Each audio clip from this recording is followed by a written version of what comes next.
épisode de Plein Heure. Aujourd'hui, on va parler avec des biopics et elle nous montrera ses collections. Aussi, on va parler de différents auteurs. Quelques-uns sont connus, d'autres sont inconnus. On va faire des hypothèses, exprimer des opinions et peut-être on va apprendre quelque chose. Bonjour Andrea, bonjour Stéphanie. Bienvenue. Bonjour, Bonjour. enchantée de te connaître. Ah oui, merci pour l'invitation. Alors, est-ce qu'on va commencer? D'accord. Pour moi, c'est bien. Dites-moi comment vous collectionnez et comment vous trouvez des livres rares ou mystérieux. Pour la première question, je dois avouer que cela a commencé avec un livre. Et nous l'avons lu et nous avons décidé qu'il nous en fallait plus. C'était il y a plus de 10 ans. Nous avions 10 ans. C'est vrai, depuis lors, nous avons acheté de nombreux livres partout où nous allons. C'est aussi que nous trouvons différents types de livres, intéressants, bizarres, mystérieux. Et aussi, nous avons trouvé livres comme notre favorite. Dites-moi quel est votre livre favori. Pour moi, je ne peux pas choisir, mais peut-être c'est c'est ça. Non. Oui, pour moi, euh, mon favori c'est les portraits de Dorian Gray. C'est le meilleur livre de l'histoire. Ah, pour moi, c'est très, très, très facile. C'est les Necronomicon. Et il y a un livre qui cache un mystère et carrière. Euh, je crois que c'est difficile pour moi parce que pour moi, tout le livre est un mystère, mais peut-être le mystère le plus grand est pourquoi est-ce que Dorian est l'unique personnage qui peut mettre ma voix action dans un cadre, dans un peinture. Parce que pour chaque action qui n'a pas été innocente, et la peinture changeait. Mais tout a commencé quand il parle avec ses amis Henry et Basile de le significat de la beauté pour chacun. Et ils disent qu'il abandonnerait son homme et pour rester jeune. À mon avis, peut-être ça occurre parce que qu'il est l'image de l'innocence. Oui, et je suppose aussi qu'il met son âme dans le cadre, mais comment? Parce qu'ils l'ont souhaité. Donc, à monsieur Oscar Wilde est un des meilleurs écrivains dans la vie. Je l'aime, je l'adore. Tu as raison. Et aussi, il y a une hypothèse où on supposait que ce livre parle de les sentiments de Oscar Wilde. Je voudrais que vous expliquiez pourquoi. Parce que les personnes imaginent qu'il s'identifie avec Basile, le peintre qui aime Dorian.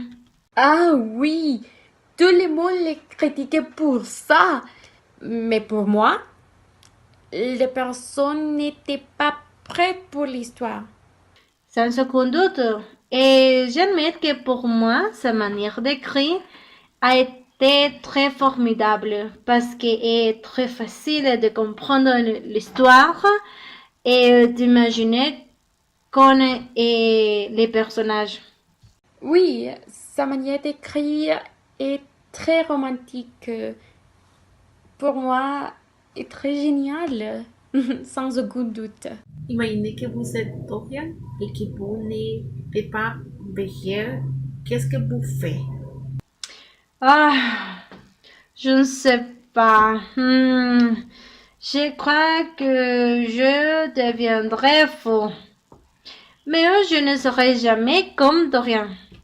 Je ne pouvais pas vivre comme il. Hmm, je ne sais pas. Être hédoniste sans remords sont très bien.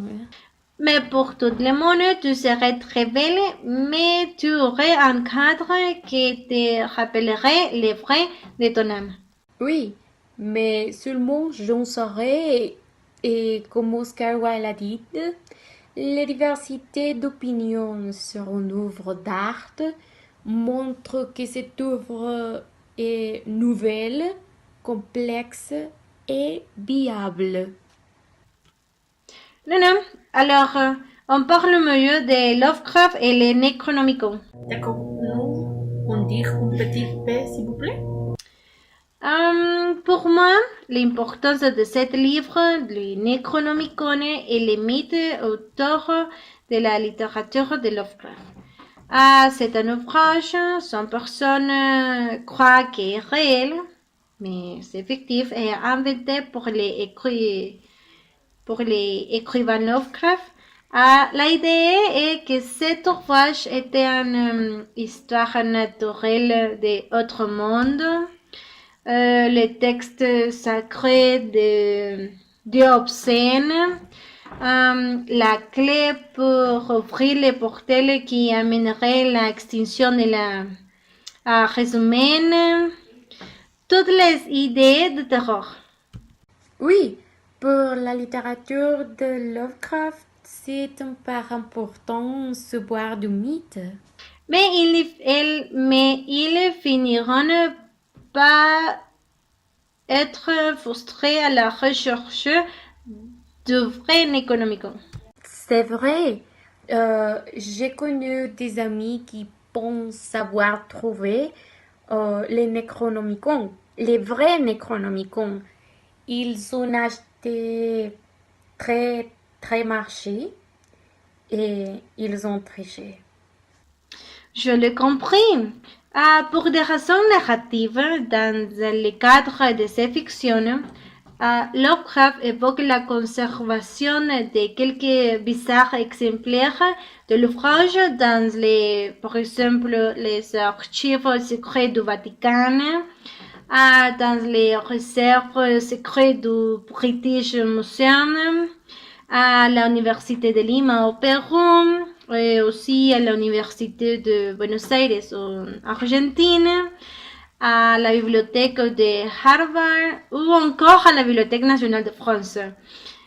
Sans compter à la bibliothèque de la Miskatonic Université d'Arkham, qui est une université américaine inventée par Lovecraft. Les partisans de la réalité de l'histoire du Necronomicon prennent cette information au premier degré, les assimilant à des faits. C'était la part émotionnelle des collectionneurs. Il faut faire très attention pour éviter cette situation. J'ai une hypothèse. Pour faire une collectionneur, est nécessaire investir beaucoup d'argent? Bon. Bon, oui, nous rassemblons parfois plusieurs collectionneurs désirant acheter les mêmes objets. Ces situations augmentent les prix des livres et à d'autres moments, c'est qu'on trouve un trésor. Vous devez chercher dans les lieux moins bien pensés et à un bon prix. Les propriétaires ne savent souvent pas ce qu'ils sont. Nos endroits préférés pour chercher des livres sont dans la maison d'anciens. Ils ont d'en savoir de bons livres. Parfois, ce sont des livres qui ont hérité de leurs grands-parents, ce qui les rend plus précieux. Je pense qu'un livre, c'est comme le vin. Plus le livre est vieux, mieux c'est. Stéphanie et Andrea, vous pouvez inviter à les personnes à collectionner quelque chose? Pour moi, alors, je vous invite à profiter de ces beaux loisirs parce que peut-être vous ne pouvez pas aimer ces loisirs, mais vous devez seulement trouver les parfaits livres pour vous. Alors, pour moi, je crois aussi que chaque personne a un livre, un favori livre. Et la idée, c'est trouver, à chercher et trouver ces livres. Ça, c'est la idée. Et si vous trouvez les livres, vous pouvez avoir une collection. Merci pour accepter votre invitation. Ah oui, merci pour l'invitation et merci pour le temps d'écouter les différentes opinions, pour écouter les opinions de deux personnes qui aiment les livres et que nous collectionnons. Et ces livres et pour l'invitation pour les autres personnes qui voient les 20 heures, je pense que c'est important de lire. C'est très important et s'il vous plaît, trouvez votre livre et vous savez, il y a tout le monde dans un livre. Au Guatemala, sont peu de personnes qui collectionnent. Peut-être une bonne portion de los guatémaltèques sont collectionneurs et la plupart sont enfants.